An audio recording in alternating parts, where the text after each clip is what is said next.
Samantala, pinayuhan naman ni House Speaker Sonny Belmonte ang mga politikong balak tumakbo sa eleksyon 2016 na huwag dumepende sa endorso ni Pangulong Aquino.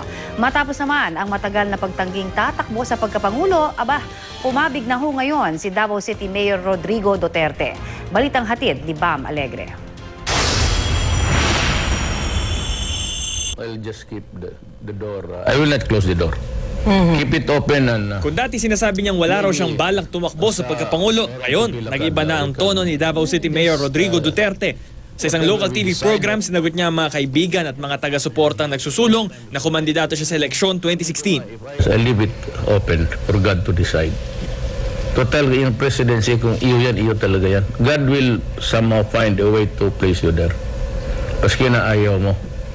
Sa pinakahuling Pulse Asia survey, pumangatlo si Duterte sa mga presidential preference. Sunod kina Senadora Grace Poe at Vice President Binay.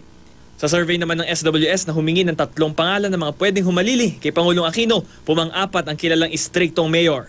Ang naunguna ngayon sa mga survey na si Poe, patuloy pa rin daw sa pagkonsulta sa mga taga-suporta at kaanak tungkol sa nalalapit na eleksyon.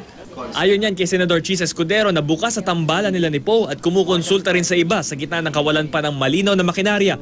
Ano man daw ang takbuhan niya, bukas siya sa suporta ng Pangulo na itinuturing niyang kaibigan. Bukas din kaya siya sa tambalang Marchi sa 2016? Ayokong pangunahan at ayokong magsalita tungkol doon dahil ni Alok, ni Hani Ho, ni Pansen, wala. Bagamat nag-improve ang kanyang numero sa mga survey, kailangan pa rin maghabol si Interior Secretary Mar Rojas kung tatargetin niya ang pagkapangulo. Ang kapartido niya si House Speaker Sonny Belmonte natanong kaugnay sa mga mabababa ang ranggo sa mga survey, bagamat wala namang pinangalanan. At ang payo niya? Oh, he has to do his best. He has to find out, analyze bakit mababa ang rating niya and do something about it. Dagdag pa ng House Speaker, mainam na wag na nilang hintayin ang basbas ng Pangulo para sa kanilang kandidatura. Bam Alegre, GMA News.